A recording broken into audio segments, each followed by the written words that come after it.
رحمن رحمن ساعدني يا رحمن اشرح صدري قرآن. اعوذ باللہ من الشیطان الرجیم. بسم اللہ الرحمن الرحیم. ان اللہ یأمرکم ان تؤدوا الامانات الی اہلہا وَإِذَا حَكَمْتُمْ بَيْنَ النَّاسِ أَن تَحْكُمُوا بِالْعَدْلِ إِنَّ اللَّهَ نِعِمَّا يَعِظُكُمْ بِهِ إِنَّ اللَّهَ كَانَ سَمِيعًا بَصِيرًا. صدق اللہ العظیم. سورہ نساء کی آیت نمبر 58 تلاوت کی ہے. پچھلے درس میں یہ بتایا گیا تھا کہ حضرت ابراہیم علیہ السلام کی اولاد میں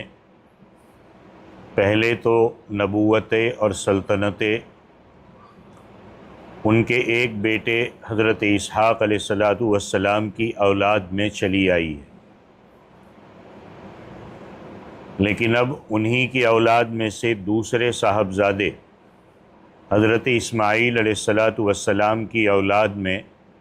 نبوت اور خلافت اور حکمرانی منتقل ہونے والی ہے. لہٰذا اب اسماعیل علیہ السلام کی اولاد کو خطاب کر کے یہ کہا جا رہا ہے کہ پہلے تو یہ نبوت، یہ خلافت بنو اسرائیل میں، بنو اسحاق میں تھی. اب جب یہ خلافت تمہارے سپرد کی جائے تو تمہیں کیا طرز عمل اختیار کرنا چاہیے.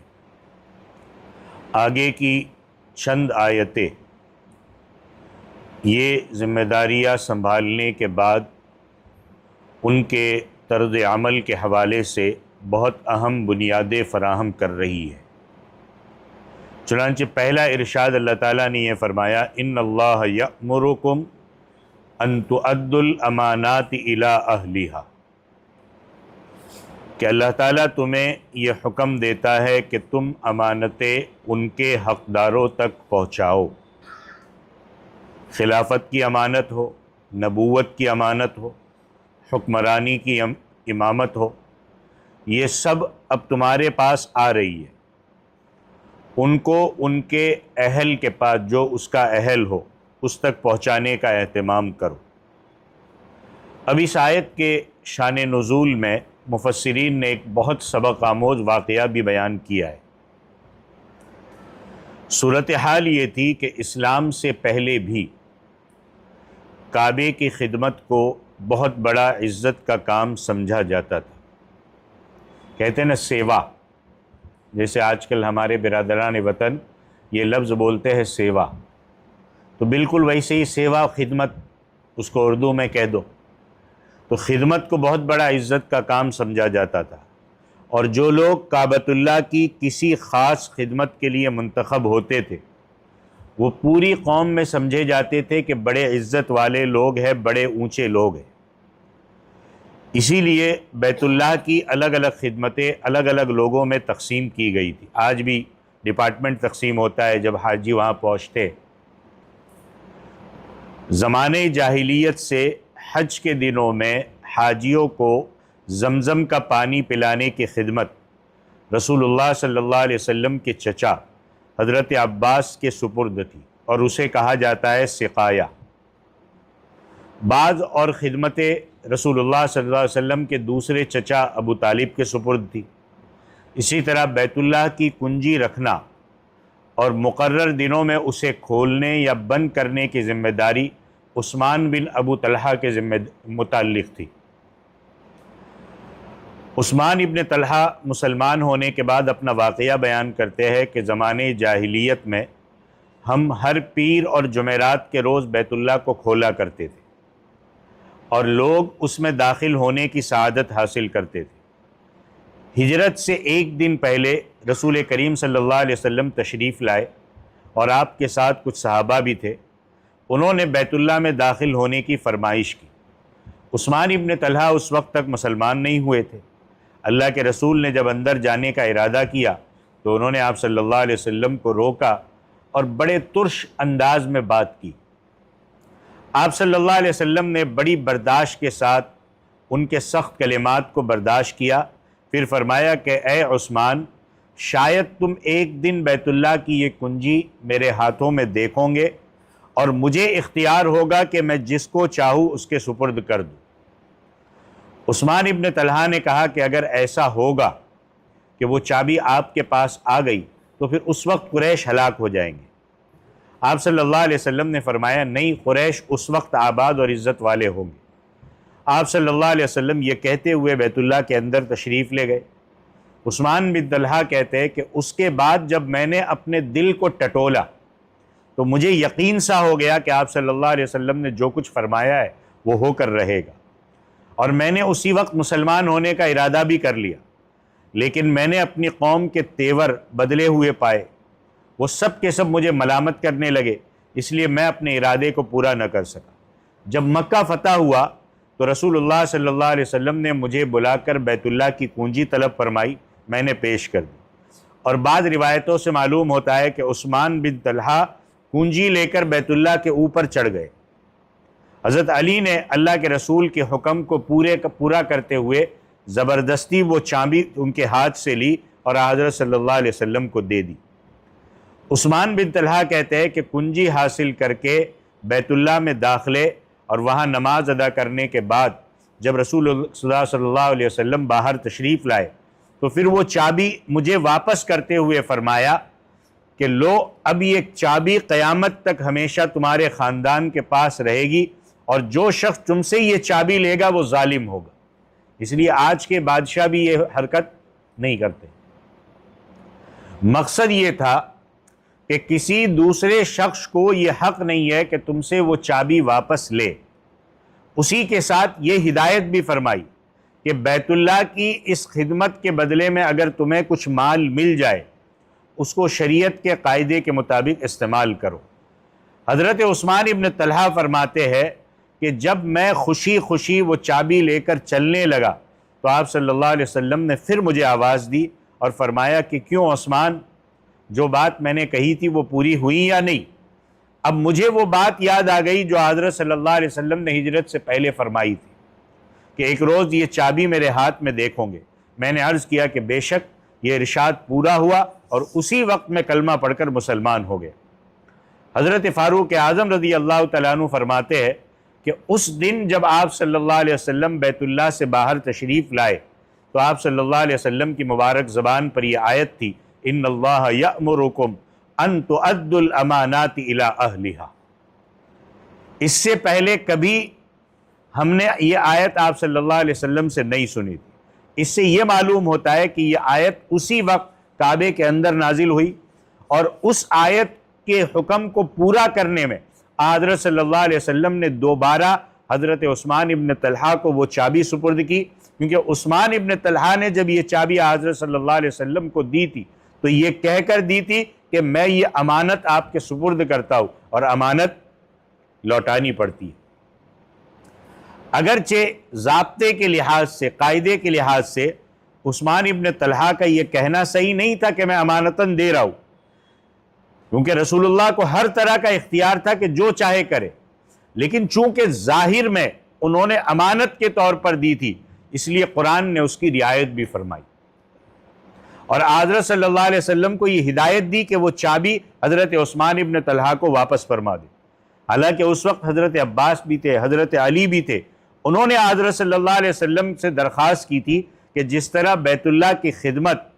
حرم کی خدمت اور پانی پلانا ہمارے خاندان کے پاس رہے، یہ چابی کی خدمت بھی ہمارے ذمہ رہے۔ مگر اس آیت کی ہدایت کے بعد حضرت صلی اللہ علیہ وسلم نے ان کی درخواست کو رد کیا، حضرت عثمان ابن طلحہ کو وہ چابی واپس فرمائی، اور یہ ساری تفسیر مظہری میں بھی موجود ہے، طبقات ابن سعد کے حوالے سے یہ بیان کی گئی ہے۔ اب اس بیک گراؤنڈ کو مد نظر رکھو اور آیت کریمہ کے الفاظ پہ غور کرو۔ اللہ تبارک و تعالیٰ نے ارشاد فرمایا، ان اللہ یأمرکم ان تؤدوا الامانات الی اہلہا۔ کہ آیت تو ایک خاص بیک گراؤنڈ کے تحت نازل ہوئی، لیکن اس کا معنی بہت وسیع ہے، اس کا مفہوم بہت وسیع ہے، کہ اللہ تمہیں یہ حکم دیتا ہے کہ تم امانتیں ان کے حقداروں تک پہنچاؤ۔ اب یہاں لفظ ہے امانت۔ امانت ایک ایسا وصف ہے جو ایمان کے ساتھ جڑا ہوا ہے اور ایمان کا لازمی حصہ ہے۔ ایک حدیث میں رسول کریم صلی اللہ علیہ وسلم کا یہ ارشاد منقول ہے مسند احمد میں کہ لا ایمان لمن لا امانت له، کہ جس کے اندر امانت نہیں اس کے اندر ایمان نہیں۔ ہم کتنے بھی نیک بنے لیکن امانت داری نہیں ہے نا تو مسئلہ خراب ہے۔ ہاں، اسی طرح امانت میں خیانت کرنے کو نفاق قرار دیا ہے۔ ایک حدیث آپ نے بار بار سنی ہوگی، صحیح مسلم کی حدیث ہے کہ آپ صلی اللہ علیہ وسلم نے فرمایا کہ منافق کی 3 نشانیاں ہیں۔ نمبر 1، جب بات کرے تو جھوٹ بولے۔ نمبر 2، جب وعدہ کرے تو وعدہ خلافی کرے۔ نمبر 3، جب اس کے پاس امانت رکھی جائے تو اس میں خیانت کرے۔ 3 چیزیں۔ اب آپ ہم میں غور کر لو، کیا یہ تینوں چیزیں ہیں تو ہم میں نفاق ہے کہیں نہ کہیں، اس کو سدھارنے کی ضرورت ہے۔ اب یہاں جو بات غور کرنے کی ہے وہ یہ ہے کہ قرآن کریم نے امانت کا صیغہ مفرد نہیں لیا، ایک استعمال نہیں کیا کہ صرف امانت، بلکہ جمع کا صیغہ کہا امانتیں، امانات، امانت نہیں کہا امانات، ایک امانت نہیں کہا امانتیں کہا۔ اب اس لفظ سے اس بات کی طرف اشارہ ہے کہ امانت کی قسمیں ایک سے زیادہ ہے۔ آج کل عام طور پر ہمارے یہاں یہ سمجھا جاتا ہے کہ اگر کسی نے ہمارے پاس کوئی اپنا روپیہ پیسہ یا کوئی چیز رکھوا دی تو وہ امانت ہے۔ اس کی حفاظت کرنا اور اسے وقت پر مکمل طور پر اور صحیح سلامت انداز میں واپس کر دینا امانت داری ہے، اور ہم اتنے کو ہی امانت سمجھتے ہیں۔ لیکن قرآن و حدیث کی اصطلاح میں امانت کا جو لفظ ہے، امانت کا جو ورڈ ہے، وہ بہت اندر کئی معنی لیے ہوئے، اور امانت کی اس کے علاوہ بھی کچھ اور قسمیں اور صورتیں حدیث میں بیان کی گئی ہے۔ ایک حدیث میں اللہ کے رسول کا ارشاد ہے سنن ابو داؤد میں کہ المجالس بالامانہ، کہ مجلسیں امانت داری کے ساتھ ہونی چاہیے۔ یہاں بھی امانت ہے۔ مطلب یہ ہے کہ کسی مجلس میں کوئی بات کہی جائے وہ اس مجلس کی امانت ہوگی، اسے دوسروں کی اور اس مجلس والوں کی اجازت کے بغیر آگے پھیلانا ناجائز ہے۔ اسی طرح اگر آپ سے کسی نے کوئی راز کی بات کہی کہ بھائی تجھ سے ہی کہہ رہا ہوں کسی اور کو مت کہنا، آج تو ہمارے دل بھی عورتوں جیسے ہی ہو گئے، کیونکہ ہم کو کوئی کہتا ہے ہم دوسرے کو کہتے ہیں بھائی تجھ سے ہی کہہ رہا ہوں تو اس سے مت کہنا، وہ دوسرا تیسرے کو کہتا ہے تجھ سے کہہ رہا ہوں آگے مت کہنا، امان راز کی بات۔ اسی طریقے سے کوئی ایسا شخص ہے، مثال کے طور پر آپ مجھ سے بات کر رہے اور بات کرتے کرتے مجھ سے دائیں بائیں دیکھ رہے، تو اس کا یہ مطلب ہے کہ آپ اس بات کو راز رکھنا چاہتے، یہ بات امانت ہے، آپ اس بات کو دوسروں تک پہنچانا نہیں چاہتے، تو کوئی ایسی شکل بنا کر بھی بات پہنچائے تو بھی امانت ہے، یہ امانت ہے، اور اس کی اجازت کے بغیر کسی سے کہہ دینا یہ امانت میں خیانت شمار ہوگا۔ ایک حدیث میں آپ صلی اللہ علیہ وسلم نے فرمایا المستشار مؤتمن، کہ جس سے کوئی مشورہ لیا جائے وہ امانت دار ہے،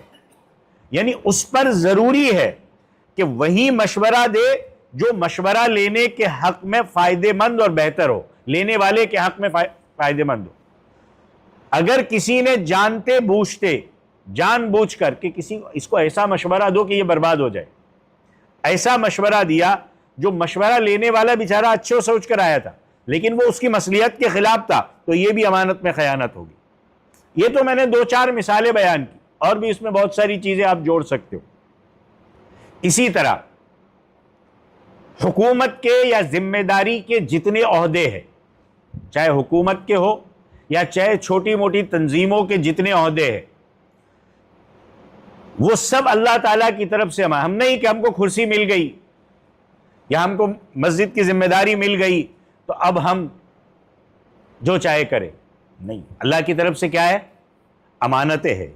اور ان امانتوں جو امانتیں ان کو ملی ہے ان امانتوں کو اٹھانے والے، چاہے وہ ذمہ دار ہو، چاہے وہ حاکم ہو، چاہے وہ افسر ہو، جن کے ہاتھ میں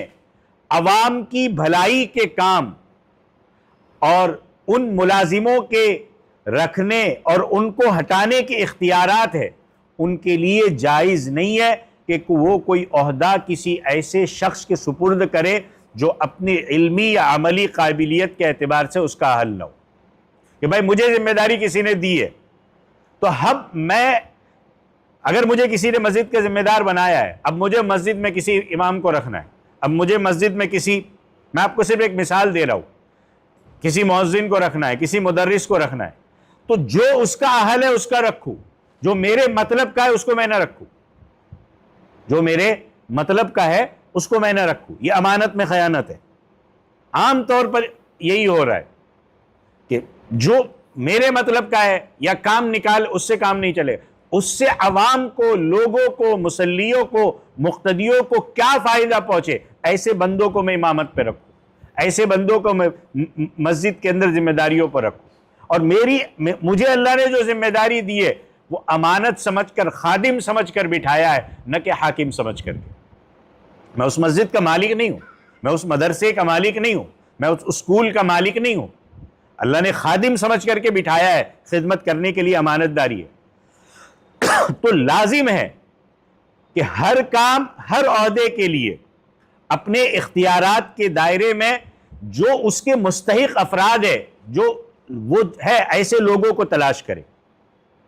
حدیث کی ایک روایت میں جو نااہل لوگ ہیں ان کو ذمہ داری سونپنے پر بڑی سخت وعید بیان کی گئی ہے۔ بھائی میرے مطلب کا ہے، میرا مسئلہ حل کر رہا ہے، تو بڑی سخت بیان کی گئی ہے۔ اگر کسی شخص کو اس کی ذمہ داری دی گئی ہے کہ وہ کسی کو رکھ سکتا ہے یا کسی کو ہٹا سکتا ہے، اور اس نے کوئی عہدہ کسی شخص کو صرف دوستی یا تعلق کی بنیاد پر بغیر اہلیت معلوم کیے دے دیا۔ آج کل یہ بھی ہو رہا ہے، بھائی جب ہمارا کام 10,000 والے سے چل رہا ہے تو ہم 20,000 والا بندہ کیوں لائے؟ تو پھر پوری مسجدوں کی حالت وہی ہے جہاں دیکھ رہے ہو، کوئی امپرومنٹ نظر نہیں آتی ہے، ویسے کا ویسے چل رہا ہے، بغیر اہلیت معلوم کیے دے دیا۔ تو میں آپ کو حدیث کی روشنی میں کہہ دوں، اس پر اللہ کی لعنت ہے، اس کا نہ فرض قبول ہے نہ اس کا نفل، یہاں تک کہ وہ جہنم میں داخل ہو جائے۔ مسند احمد کی روایت ہے۔ اسی طرح ایک حدیث میں اللہ کے رسول کا ارشاد منقول ہے، اذا وسد الامر الى غیر اہلی فانتظر الساعہ،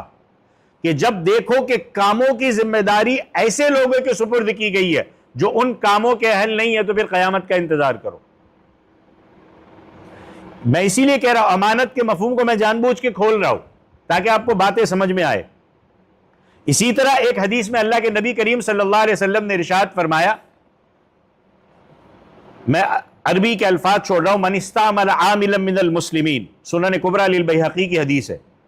کہ جس کسی نے مسلمانوں کے معاملات میں کسی ایسے شخص کو ذمہ دار بنایا جس کے بارے میں اسے پتا تھا کہ اس عہدے کے لیے اس سے بہتر کوئی اور شخص موجود ہے، اور وہ کتاب اور سنت کا علم بھی زیادہ رکھتا ہے، پھر بھی اس نے اس سے کم والے کو ذمہ داری سونپی، تو اس نے اللہ سے، اللہ کے رسول سے اور تمام مسلمانوں سے خیانت کی ہے۔ یہ حدیث کے صاف الفاظ ہیں، فقد خان اللہ ورسولہ وجمیع المسلمین۔ تو خلاصہ یہ ہے کہ قرآن کریم نے امانات، یہ جمع کا صیغہ لا کر اس بات کی طرف اشارہ کر دیا کہ امانت صرف اس کا نام نہیں ہے کہ ایک شخص کا کچھ مال کسی دوسرے شخص کے پاس امانت کے طور پر رکھا ہو، بلکہ امانت کی اور بھی بہت سی قسمیں ہیں جن میں ذمہ داری کے عہدے بھی داخل ہے۔ اب اللہ تبارک و تعالیٰ نے اس آیت میں جہاں ایک طرف ذمہ داری کو اور ذمہ داری کے عہدوں کو ایک امانت قرار دے کر یہ واضح فرما دیا کہ جس طرح امانت صرف اسی کو ادا کرنی چاہیے جو اس کا مالک ہے، ایسا نہ ہو کہ کسی فقیر مسکین پر رحم کھا کر کسی کی امانت اس کو دے دی جائے کہ بھائی مجبور ہے دے دو، یا کسی رشتہ دار یا دوست کا حق ادا کرنے کے لیے کسی شخص کی امانت اس کو بھائی اپنا پہچان والا ہے دے دو، بلکہ عقل کا تقاضا یہ ہے کہ جس کی امانت ہو، جو امانت کا اہل ہو، اس کو وہ ذمہ داری سونپی جائے۔ اسی طرح قرآن کے اس جملے نے اس عام غلطی کو بھی دور کر دیا جو کئی ملکوں کے نظام میں پائی جاتی ہے، اور وہ یہ ہے کہ حکومت کے جو عہدے ہوتے ہیں اس پر ملک کے رہنے والوں کے حقوق قرار دے دیا گیا ہے، اور اسی غلطی کے بنا پر ایک قانون بنا ہے کہ حکومت کے عہدے آبادی اور علاقوں اور کاسٹ سسٹم اور ذات پات کے حساب سے تقسیم کیے جائیں گے۔ یعنی ہر صوبے کے لیے کچھ کوٹے مقرر ہیں، ہر علاقے کے لیے کچھ کوٹے مقرر ہیں۔ ایک صوبے کے کوٹے میں دوسرے صوبے کا آدمی نہیں رکھا جا سکتا، چاہے وہ کتنا ہی قابل اور امانت دار کیوں نہ ہو، اور اس صوبے کا آدمی چاہے کتنا غلط کار اور نااہل کیوں نہ ہو، اس کو کیوں رکھا جائے گا؟ کیونکہ وہ کوٹے کے اندر آتا ہے۔ قرآن نے صاف اعلان کر دیا کہ عہدے یہ کسی کا حق نہیں ہے، بلکہ یہ امانت ہے جو صرف امانت والوں کو دی جا سکتی ہے، چاہے وہ کسی صوبے اور کسی خطے کا رہنے والا ہو۔ ہاں، یہ ہو سکتا ہے کہ کوئی خاص علاقہ ہو یا صوبہ ہو، اس پر حکومت کے لیے اسی علاقے کے آدمی کو اگر ترجیح دی جائے، اس لیے کہ بھائی یہ اہل ہے، اس میں علاقے کی وجہ سے بہت سی مصلحتیں ہوتی ہے، جس علاقے میں انسان رہتا ہے وہ لوگوں کے حالات سے، ان کے مزاج سے پوری طرح باخبر ہوتا ہے، اس لیے اگر اس کو ترجیح دی جائے، اس علاقے کی خدمت پر مقرر کیا جائے تو اچھی بات ہے، لیکن یہ بھی اس صورت میں ہے جب وہ اس کام کی صلاحیت اور امانت اور دیانتداری پر پورا اس کو اطمینان ہو، ایرے غیرے کو نہیں۔ اور ایسا نہ ہو کہ کسی شخص کو صرف اس وجہ سے عہدہ دے دیا جائے کہ وہ کوٹے میں آتا ہے، اور دوسرے قابل آدمی کو صرف اس لیے رد کر دیا جائے کہ وہ کوٹے میں نہیں آتا۔ قرآن نے اس کی اجازت نہیں دی، اسی لیے قرآن کہتا ہے اہل کو دو، جو اس کا اہل ہے، جو وہ پوری ذمہ داری نبھا سکتا ہے وہ، ورنہ کوٹو سسٹم میں جو بانٹا ہوا ہے اس کی وجہ سے حالات کیا ہے آپ خود دیکھو، ذمہ داریاں کوئی ادا کرنے کے لیے تیاری نہیں ہے۔ آگے اس آیت کے دوسرے جملے میں اللہ فرماتے وَإِذَا حَكَمْتُمْ بَيْنَ النَّاسِ أَن تَحْكُمُوا بِالْعَدْلِ، کہ جب تم لوگوں کے درمیان فیصلہ کرو تو انصاف کے ساتھ فیصلہ کرو۔ یہ امت محمدیہ کے ذمہ داروں کو، حکمرانوں کو، قاضیوں کو خطاب کے ہو رہا ہے کہ جب وہ فیصلہ کرے انصاف کے ساتھ کرے، اپنی طرف سے کسی کی سائیڈ نہ لے، انصاف دے۔ یہ اس جملے میں اللہ نے حکمتم بین، ایک اور غور کریے گا، کیونکہ ہمارے اندر ایک چیز بہت خراب ہے، اپنا بھائی ہے نا، اپنا دوست ہے نا، اپنا مسلمان ہے نا، تو اس کی طرف اس کا ساتھ دو ذرا۔ قرآن کہتا ہے حکمتم بین الناس، قرآن نے یہ نہیں کہا کہ مسلمانوں کے درمیان انصاف سے فیصلہ کرو، قرآن نے یہ نہیں کہا کہ ایمان والوں کے درمیان، قرآن نے ایسا فرمایا کہ جب فیصلہ کرو تو لوگوں کے درمیان انصاف کے ساتھ فیصلہ کرو۔ قرآن نے اشارہ کر دیا کہ مقدمات کے فیصلوں میں سارے انسان برابر ہے، مسلمان ہو، غیر مسلم ہو، دوست ہو، دشمن ہو، ہم وطن ہو، ہم رنگ ہو، ہم زبان ہو، غیر ہو، فیصلہ کرنے والوں کی یہ ذمہ داری ہے کہ وہ ان سب تعلقات کو سائیڈ میں رکھے اور جو بھی حق اور انصاف کا تقاضا ہو اس کے مطابق فیصلہ کرے۔ یہ قرآن کا ایک دم صاف شفاف۔ آج ہم مسلمان ہیں، اپنا یار ان کا ساتھ دو، چاہے وہ غلط ہوگا لیکن ہم اس کا ساتھ دیں گے، نہیں، قرآن نے کہا سچ کا ساتھ دو، حق کے مطابق فیصلہ کرو۔ اس آیت کے پہلے جملے میں امانتوں کی ادائیگی کا حکم دیا گیا، دوسرے جملے میں انصاف کا حکم دیا گیا، یعنی پہلے امانت بعد میں انصاف کا حکم۔ امانت کو ادا کرنا شاید اس لیے پہلے ذکر کیا گیا کہ پورے ملک میں انصاف اس وقت تک ہو ہی نہیں سکتا جب تک وہ لوگ جن کے ہاتھ میں ملک ہے، اقتدار ہے، ذمہ داریاں ہے، وہ امانت کا فریضہ صحیح طور پر ادا نہ کریں۔ امانت ادا نہیں کریں گے تو پھر انصاف نہیں ہوگا۔ اگر ذمہ داریوں کے عہدے پر صرف انہی لوگوں کو مقرر کرے جو صلاحیت والے ہیں، جو امانت اور دیانت والے ہیں، دوستی، رشتہ داری اور رشوت کو اس میں کوئی دخل نہ ہو، تو انصاف ہوگا، ورنہ نتیجہ یہ ہوگا کہ نااہل لوگ بیٹھیں گے، خیانت کرنے والے لوگ بیٹھیں گے، ظالم لوگ عہدوں پر قابض ہوں گے، اور پھر جب ایسے لوگ قابل ہوں گے تو جو بڑے عہدوں پر بیٹھے ہیں، کیونکہ دیکھو ایک ملک کا وزیر اعظم ہے، وہ خود تو چلا نہیں سکتا، اس کو کئی لوگوں کو نیچے رکھنا ہوگا، اور نیچے رہنے والے اگر امانت دار نہیں ہیں، اگر اوپر والا چاہے بھی کہ میں انصاف کروں تو نیچے والا چونکہ انصاف کر ہی نہیں سکتا، اہل لوگ بیٹھے ہی نہیں ہیں، تو پھر وہ انصاف ہوگا ہی نہیں، کیونکہ یہ عہدے حکومت ہی کے ہاتھ پیر ہے، چاہے وہ کسی لے، چاہے عدالت کے ہو، چاہے پولیس کے ہو، چاہے اور کوئی بھی ہو، اگر وہ انصاف والے ہیں تو اوپر والا کر پائے گا، اگر اوپر والا نے نیچے والوں کو، نااہل لوگوں کو بٹھا دیا ہے تو وہ چاہ کر بھی نہیں کر پائے گا۔ جب یہی خیانت کرنے والے اور نااہل ہوئے تو انصاف قائم کرنے کا پھر کوئی راستہ نہیں بچے گا۔ تو اس مختصر آیت میں ایک اسلامی ریاست کے دستور کے، اور میں کہوں کہ اگر یہ سب جگہ نافذ ہو، چاہے اسلامی ریاست ہو یا نہ ہو، اگر یہ چیز قرآن کے اس حکم کو سامنے رکھا جائے، چند بنیادی اصول بیان کیے ہیں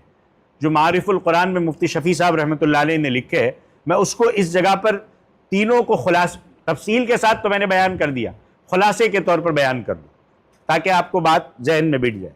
سب سے پہلے تو آیت کے پہلے جملے کو اللہ نے فرمایا ان اللہ یأمرکم سے شروع فرمایا، یعنی اللہ تمہیں حکم دیتا ہے۔ حکم مشورہ نہیں ہے، کیا ہے؟ حکم۔ اس میں کیا اشارہ ہے کہ اصل حکم اللہ کا ہے، دنیا کے سارے ذمہ داروں کو اللہ کے اس حکم کو ماننا ہے۔ اس سے ثابت ہوا کہ ملک میں اصل حکومت تو کس کی ہے؟ اللہ کی ہے، اور جو دنیا میں ذمہ دار بنے ہیں وہ اللہ کے نائب ہے، اور وہ اللہ کے نائب ہے تو اب ان کو اللہ کے حکم کے مطابق دنیا میں چلانا پڑے گا۔ پہلی چیز یہ پتہ چلی۔ دوسرا یہ کہ حکومت کے جو عہدے ہیں یا ذمہ داری کے جو عہدے ہیں وہ صرف کسی ایک علاقے اور کسی ایک ملک کے لوگوں کا حق نہیں ہے جن کو آبادی کے حساب سے تقسیم کر دیا جائے، نہیں، اللہ کی طرف سے دی ہوئی امانتیں ہیں، جو اس کا اہل ہو اس کو دی جائے۔ تیسرا